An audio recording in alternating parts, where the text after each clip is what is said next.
सपनों की नगरी अमेरिका वो मुल्क है जहां पेशतर पाकिस्तानी जाना चाहते हैं और मुस्तकबिल बेहतरीन बनाना चाहते हैं, मगर हम में से बहुत से लोगों को ये नहीं मालूम कि अमेरिका जाने के तकरीबन 50 से ज़ायद वीज़ा हैं जिनका इस्तेमाल हमारे लिए बेहतरीन साबित हो सकता है।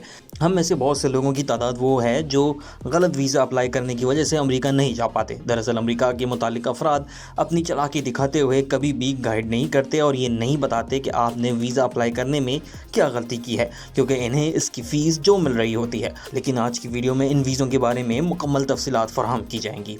इस लिस्ट में सबसे पहले वीज़े का नाम ए वीज़ा है। दरअसल ये वीज़ा डिप्लोमेट्स के लिए होता है। अगर आपका ताल्लुक सियासत से है या फिर आप सूबाई या कौमी असम्बली के मेंबर हैं तो ये वीज़ा आपके लिए है। इसके अलावा 2 वीज़ाज़ हैं जो मिलिट्री पर्सनस के लिए हैं। अगर आप आर्मी, एयरफोर्स या नेवी में हैं और वहाँ ट्रेनिंग के गर्ज से जाना चाहते हैं तो आपको ये वीज़ा मिलेगा। B1 वीज़ा सयाहत के लिए है। अगर आप अमेरिका घूमने फिरने जा सकते हैं तो आपको इस वीज़ा के लिए अप्लाई करना होगा।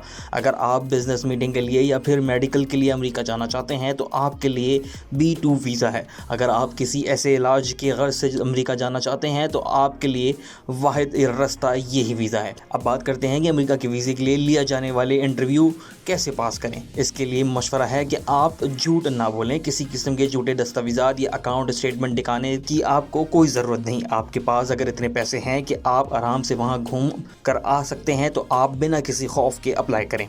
इसके अलावा C वीज़ा वो है जो ट्रांसिट के लिए इस्तेमाल किया जाता है, यानी अगर आप किसी और मुल्क जा रहे हैं और बीच में अमेरिका में रेस्ट करना चाहते हैं तो आपके लिए C वीज़ा है, जिसे अप्लाई करके आप सफ़र के दौरान अमेरिका में भी टाइम गुजार सकते हैं और इस मुल्क से इस्तिफ़ादा हासिल कर सकते हैं। इसके अलावा G1 से G5 तक वीज़ा इंटरनेशनल ऑर्गेनाइजेशंस के लिए है। ये वीज़ा सबसे आसान तरीका है अमेरिका में वक्त गुजारने के लिए। आप कहीं से भी बैठकर यूनाइटेड नेशन में या फिर वर्ल्ड बैंक के लिए इंटर्नशिप या फेलोशिप अप्लाई कर सकते हैं और अमेरिका इन वीज़े के ऊपर आ सकते हैं। इसके बाद J1 वीज़ा है जो एक्सचेंज प्रोग्राम के लिए है। अगर आपने स्टेट फंडेड स्कॉलरशिप पर तालीम मुकम्मल की है और अगर आप मज़ीद वक्त अमेरिका में गुजारना चाहते हैं तो आप अप्लाई कर सकते हैं, मगर इसके लिए शर्त यह है कि आपको बीच में 2 साल का अरसा अपने मुल्क में गुजारना होगा, जिसके बाद आप दोबारा अमेरिका जा सकेंगे। हमारे पास अगला वीज़ा O1 है जो गैर मामूली सलाहियत के हामिल अफराद के लिए है और इसे आइंस्टाइन वीज़ा कहते हैं। ये वाहिद वीज़ा है जो डुअल इंटेंट वीज़ा है, जो कि L1 वीज़े के अलावा नॉन इमिग्रेंट वीज़ा है।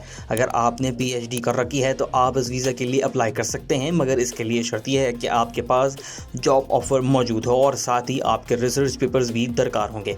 इसके बाद Q वीज़ा है जो सकाफ़ती लोगों पे मिलता है। अगर किसी हुकूमती नुमाइंदे के साथ वफ़द में आ रहे हैं तो आप इस वीज़े के ज़रिए आ सकते हैं। अगला वीज़ा L1 वीज़ा है जो कंपनी से कंपनी ट्रांसफ़र के लिए होता है। अगर आप किसी ऐसी कंपनी में काम करते हैं जो अमेरिका में भी ऑपरेशनल है तो आप इस वीज़ा के ज़रिए आ सकते हैं और इस कंपनी में काम कर सकते हैं, जिसके बाद प्रोसेस पूरा होने पर आपको ग्रीन कार्ड के लिए अप्लाई करना होगा। तवज्जो तलब बात यह है कि अमेरिका में एक कानून पास होने जा रहा है कि अगर किसी शख्स ने 5 साल अमेरिका ने गुजार लिए हैं तो उसे ग्रीन कार्ड मिल जाएगा, मगर यह कानून अभी असेंबली में मौजूद है, जिसके पास होने की उम्मीद है। इसके बाद एक नया वीज़ा आया है जिसका नाम NEW है। दरअसल चीन और रूस से बेहतर ताल्लुकात ना होने की वजह से अमेरिका ने फैसला किया है कि कोई ऐसा शख्स जो हुनर जानता हो, जिसे चिप्स बनाना आता हो या फिर ऐप डेवलपर हो, तो बिना किसी जॉब ऑफ़र के आ सकता है, मगर इसके लिए आपके पास डिग्री होना ज़रूरी है और साथ ही 5 साल का एक्सपीरियंस भी दरकार है। इसके बाद I वीज़ा है। अगर आपका ताल्लुक मीडिया से है, अगर आप जियो या समा में काम करते हैं और किसी कॉन्फ्रेंस में जाना चाहते हैं तो आप इस वीज़ा के लिए अप्लाई कर सकते हैं और अमेरिका एक्सप्लोर कर सकते हैं। अगर आपका ताल्लुक एक्टिंग से है और अगर आप प्रोफेशनल आर्टिस्ट हैं या फिर कॉमेडी करते हैं तो आप आसानी से अमेरिका जाने के लिए इस वीज़े के ज़रिए अप्लाई कर सकते हैं। इसके अलावा आप मजहबी रहनुमा हैं तो आपके लिए R1 वीज़ा है, जिसके ज़रिए अमेरिका के रास्ते खुले हैं। अगर आप मौलाना साहब हैं या फिर तबलीग करना चाहते हैं तो इस वीज़ा के ज़रिए अमेरिका जा सकते हैं। इसके अलावा H1B वीज़ा है। अगर आपके पास जॉब है तो आप बआसानी इस वीज़ा के ज़रिए अमेरिका जा सकते हैं, जिसके बाद 4 से 5 साल का अरसा गुजारने पर आपको ग्रीन कार्ड मिल जाएगा। इसके बाद M वीज़ा है जो वोकेशनल ट्रेनिंग के लिए। अगर आप छोटे छोटे कोर्सेज़ करना चाहते हैं तो आप यहाँ बआसानी जा सकते हैं, और अगर आप किसी यूनिवर्सिटी में छोटे छोटे 3 या 4 माह का कोर्स करना चाहते हैं तो आपके लिए ये वीज़ा कारगर साबित होगा। अगर आपको ज़राअत के शोबे में दस्तरस हासिल है और आप कोई ऐसी फसल उगा सकते हैं जिसका मौसम ہو تو آپ H2A ویزا کے ذریعے درخواست دے سکتے ہیں۔ امریکہ میں بہت سی زرعی زمین ہے جو خالی ہے اور کم قیمت میں مل جاتی ہے۔ آپ ہنرمند ہیں تو وہاں جا کر اپنا ہنر دکھانے کے لیے آپ کے پاس H2A ویزا کا آپشن موجود ہے۔ اس کے علاوہ H2B ویزا ان لوگوں کے لیے ہے جو ان اسکلڈ ہیں، یعنی کہ اگر ڈرائیور یا مزدور ہیں تو یہ ویزا مددگار ثابت ہوگا۔ E3 ویزا خاص طور پر پاکستانیوں کے لیے ہے۔ اگر کسی بزنس میں آپ کے پاس مہارت ہے اور ایکسپیرینس ہے تو آپ یہاں آ سکتے ہیں 50,000 لے کر، جس کے لیے بزنس پلان کی ضرورت ہوگی، مگر اس ویزا پر گرین کارڈ کے لیے اپلائی نہیں کر سکتے۔ مگر آپ کے پاس وہاں جا کر مطلوبہ رقم کما لیتے ہیں تو آپ ایک اور ویزا کے ذریعے گرین کارڈ حاصل کر سکیں گے۔